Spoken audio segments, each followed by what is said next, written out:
Kakausapin Ayan, daw yan, ng yan. Department of Justice. Wait. Natatawa ako dito eh. Ito, patawa ito talaga ng gobyerno natin eh. Di ba? Ang linaw-linaw na sinabi ni Pangulong Duterte, Pangulong Marcos, sinasabi niya, hindi natin papapasukin ng ICC. Ito naman DOJ, bida-bida na naman. Usapin daw ng Department of Justice si Pangulong Bongbong Marcos tungkol sa ICC. Hihimay nila ang mga legal na hakbang sakaling ipaaresto ng ICC si dating Pangulong Rodrigo Duterte. Nasa frontline na balitang yan, Gerard.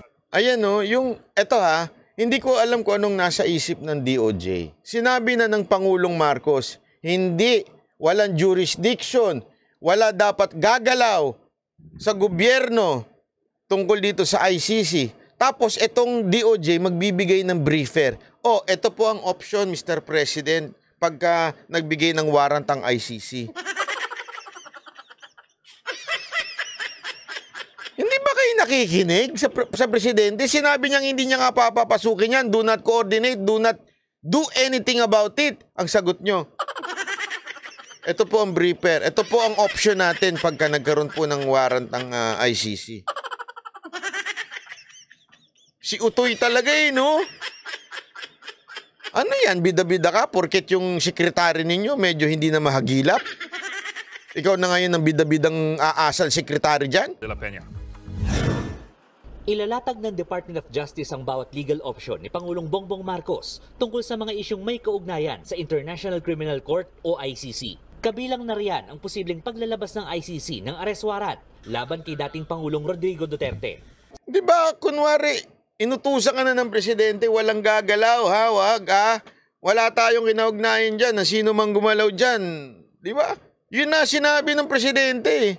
Tapos ikaw, magbibigay po ako ng briefer. Kung anong gagawin natin.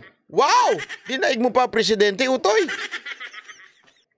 Ikaw na, nagpala desisyon sa buhay ng Presidente. O baka naman inutos sa'yo ng Presidente. Utoy, sabihin mo na yung totoo, Utoy. Isa-side mirror kita. Sa kabilayan ng dati ng binitawang salita ni Pangulong Marcos na hindi may kipagtulungan ang kanyang administrasyon sa ICC. It will be discussed in the briefer as well. Bakit may eyeliner yung mata mo?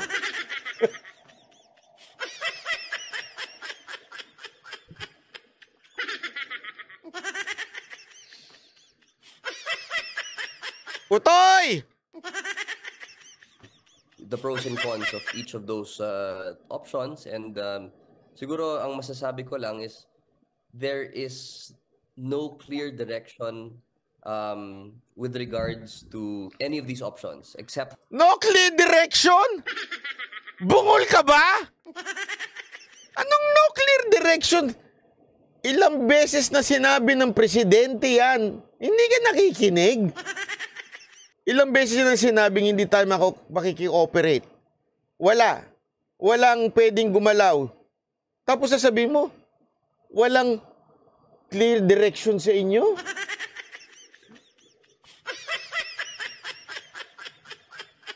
Utoy. Ano ba? Gusto mo ba maging sekretary? Talaga ba, Utoy?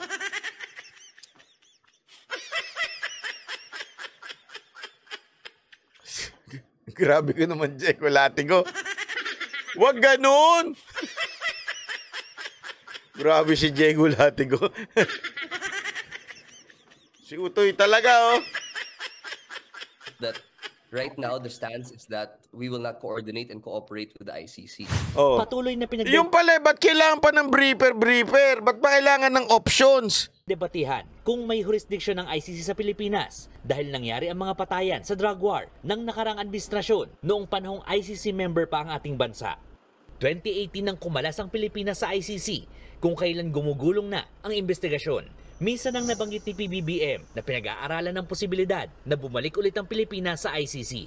Ayon sa DOJ, kabilang yan sa mga pag-uusapan sa ikinakasang legal briefer sa Pangulo. The policy frameworks may evolve, but we would like to emphasize that the stance has not changed.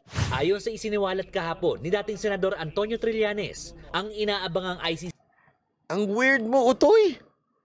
The stance does not change na hindi tayo makikipag-cooperate. Why do you need a briefer to the President saying, ito ang ating options? Ang gulo mo, Utoy, sa totoo lang. Bida-bida kayo dyan. O baka naman sinasabi lang niyo yan para manakot. Pwede. Yung alam mong hindi naman sila seryoso pero gusto lang nilang manakot sa mga Duterte. Akala naman nila natatakot si Duterte dyan. Subukan yung arestoin si Pangulong Duterte. Malaman ninyo sinasabi ninyo. Subukan lang ninyong arestoin si Pangulong Duterte. Tingnan ko lang. Kasi feeling ko nananakot to eh. Yung tipong dapat nakabaon na sa baul yung usaping ICC. Tapos sasabihan mo pa ngayon na we need to brief the president about the options, ganyan-ganyan. Halatang halata na nagpapapansin sa media para matakot ang mga Duterte. Sige lang. Sige, tuloy nyo yan.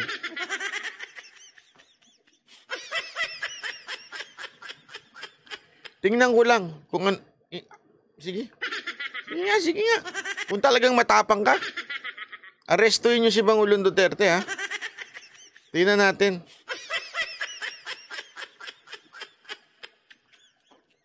Siguro by that time, gagalaw naman na yung anak niya.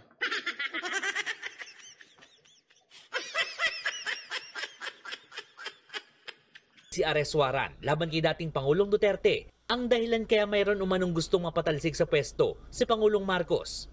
Nagre-recruit na rin umano ng mga aktibong senior police officers. Giit naman ng DOJ sa mga nagbabalak ng destabilisasyon. If there is enough evidence to file cases against those who have violated our criminal laws, such as sedition, inciting to sedition, even rebellion. Sandali.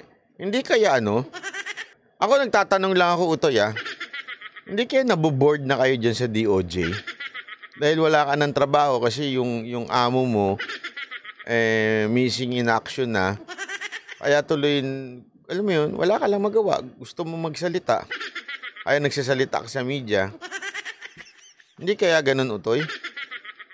Of course, we will have to pursue.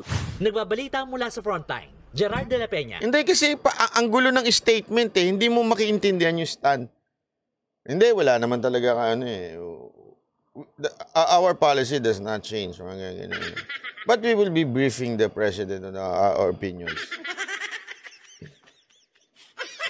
Ito yung kaklase mo talaga sa na bida-bida.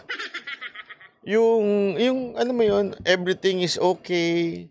Bigla na lang tatayo sa classroom, sasabihin niya, hindi ma'am, ako nang bahala, gagawin natin yan. Ganito gawin natin sa project.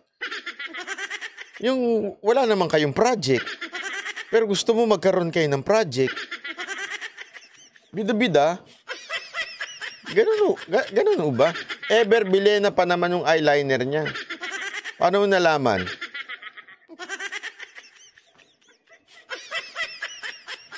Kayo naman, naman kayo, maka-makeup naman kayo. Imo lang daw siya.